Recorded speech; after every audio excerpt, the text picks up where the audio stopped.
Shalom, bon Erev Shabbat, Devarim, Shabbat Chazon, qui porte le nom du premier mot de l'Haftara, Chazon Yeshayahu ben Amotz. C'est l'Haftara qui est lu toujours le Shabbat qui précède Tisha B'Av. Et le Shabbat prend le nom de l'Haftara. Pourquoi? Il y a d'autres Haftarot qui sont spéciales pour les 3 semaines, etc. Pourquoi celui qui précède Tisha B'Av prend le nom de la Haftara, Shabbat Chazon. Nous dit Rabbi Levi Yitzhak de Berdichev, le grand saint Ohev Israël. Et il dit, on va comprendre ça par une parabole. Un homme a fait un beau costume, un roi a fait un beau costume à son fils. Et ce fils ne l'a pas bien entretenu et il l'a sali, il s'est déchiré. Alors, il lui a fait un deuxième. Et le deuxième, pareil. Alors là, le père lui dit, écoute, je te fais un troisième, mais je ne te le donne pas. Parce que tu n'as pas un comportement qui peut me garantir que tu vas bien le garder, tu vas bien l'entretenir. Mais une fois que je vois que ton comportement est bon, alors je te le donne. Et il dit, ça, ce sont les 3 Beth Amikdash. Le premier, Dieu nous a donné ce beau temple. Bon, après 410 ans, il a été détruit.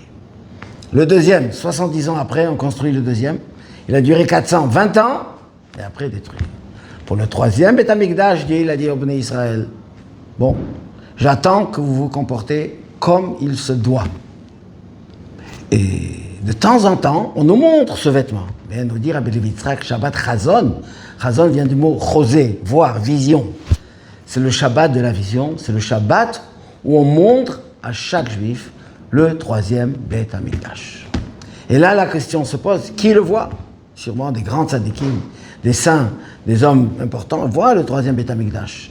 Mais c'est pas que pour eux qu'ils nous le montrent. Eux, ils ont un comportement digne du vêtement que Dieu nous fait. C'est pour tout le monde qu'il faut. Alors comment on va faire que tout le monde voit ce 3e Beth Amikdash?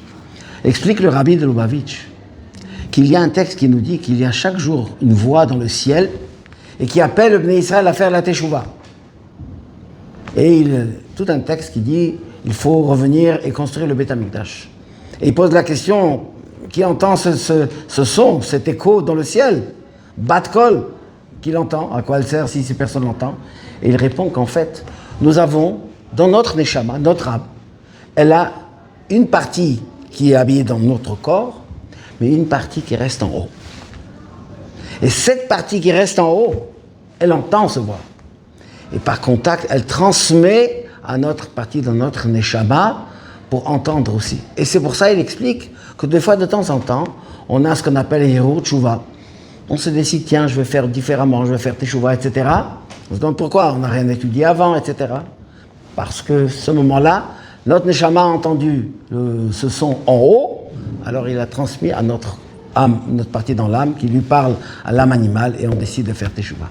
Et en fait, dit Rabbi Levi Yitzhak, le fait de savoir que le 3e Beth Amikdash nous est montré ce Shabbat, on se prépare pour le voir, et on fait tout pour que nous méritions que non seulement on le voit de loin, qu'on se comporte de manière qu'on le mérite réellement ici-bas.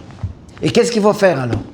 Mais dans cette même Haftara, qui commence par le mot Chazon Yeshayahu ben Amotz, se termine par la phrase suivante qu'on répète chaque année et toute l'année, Tzion bemishpat tippadeh beshaveha pitaka.